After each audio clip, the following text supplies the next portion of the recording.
Welcome to Shorty SuperCoach and welcome to another player profile. We're going to take a look at David Mundy today. This one was requested a few weeks ago, so I thought I'd cover off on that one. But I must say I think David Mundy's selection is quite a straightforward one, and I would find it hard to argue anyone to say he's a good selection. I think it's quite clear that Mundy's best football is past him. I think sometimes when we scroll through and see a guy who's been handed a dual position status that is a former gun of not only the game, but he was a very good SuperCoach scorer as well, we can get a little bit excited, but there's really no need to take a look at Mundy, in my opinion, and I'll tell you why. He's nearly 33 years old. $491k we're going to have to pay for him, and he has been a great player over the journey. You know, he's averaged 90 plus on many of occasion, and you know, certainly at his peak was extremely good. 2015, 113.5 he averaged, and that was off the back of 3 out of 4 seasons averaging 100. So he has been a very respectable player, and while he hasn't always warranted premium status in the midfield except for 2015, I suppose the fact that he's a forward line player, perhaps people thought, well, maybe if he can get a bit of midfield time in a young, developing Fremantle team, you know, maybe all we need is a 95. Is he capable of that? Last season, 89. I don't think he is capable of that. I just feel as if the transition is quite clear, and the likes of Blakely and Walters and, of course, the Hills, Tucker, Langdon, Gray, and, of course, you've got Neil and Fife in there anyway.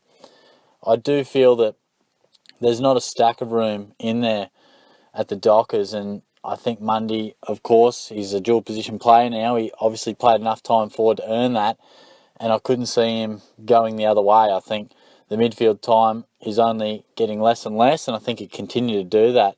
I don't see him playing a full-time role through the midfield. If anything, a bit of a utility, but more so forward seems to be the way at the moment. I was reading an article the other day that he was keen to bust out 22 games and he's ready for 2018, and I'm sure he is. I'm sure he's physically going quite well, but as far as SuperCoach goes, it's a simple no. I mean, a few numbers. I mean, last season, you know, really was the drop-off because I think we were probably expecting, you know, perhaps mid-90s. You never quite know. He went 103, 102, 113, the 93, and then last week was an 89. So, or last year, I should say. And I couldn't see that really changing, as I've mentioned. Some numbers, if we compare the first few rounds of last season. The first 5 weeks averaged 25.8 touches, 111.6 SuperCoach. So he was going quite well. Even the first 9 rounds, you know, the touches dropped off a bit, no doubt about that.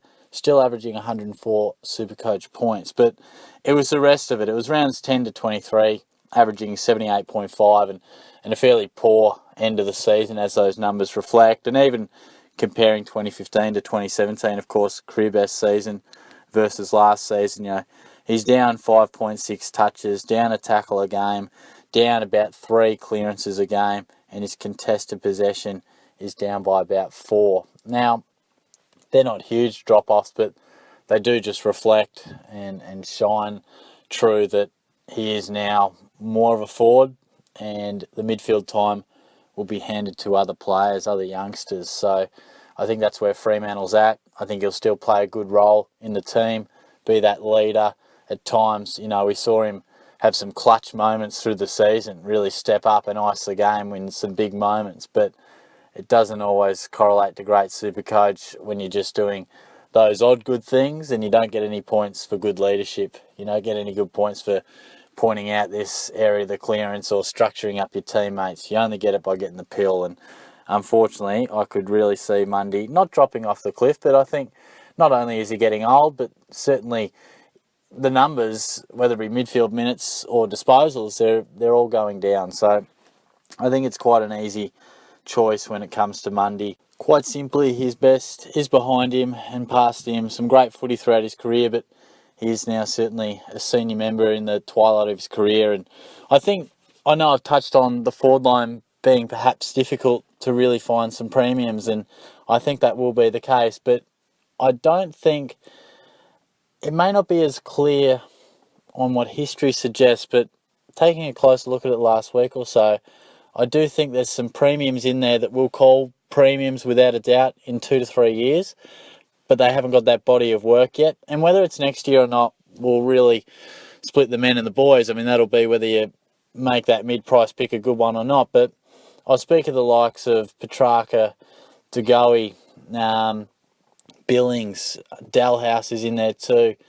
You know, all those guys could definitely average big numbers, but there's that little bit of doubt. And even someone like Wingard, there's got to be doubt. I mean, Heaney, he'll be a simple lock, but I think there's quite a few of those guys. McLean is another one that's been spoken about. So maybe when you scroll through, there isn't that Robbie Gray, or, well, there is, but I wouldn't endorse picking him, or there's not a Rockcliffe or a Deledio or those types.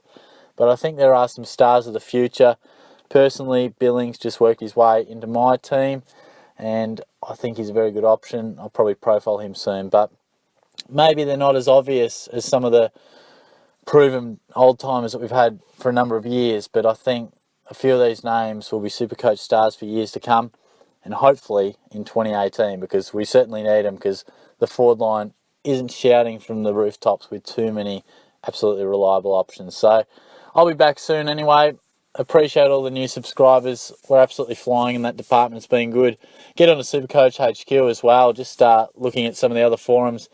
Obviously, I'm involved with them, but they are really going quite strong and getting the content flowing at the moment. And seemingly, I'm not sure where Jock Reynolds is, or if SuperCoach page aren't doing it as much, but it seems as if there isn't as much SuperCoach coverage at the moment. It seems a little bit strange. I'm not sure if it'll really ramp up in February or not, but anyway, get along to SuperCoach HQ, and of course, get along to our Shorty SuperCoach. So I'll leave you to it. I'll chat to you soon. Cheers.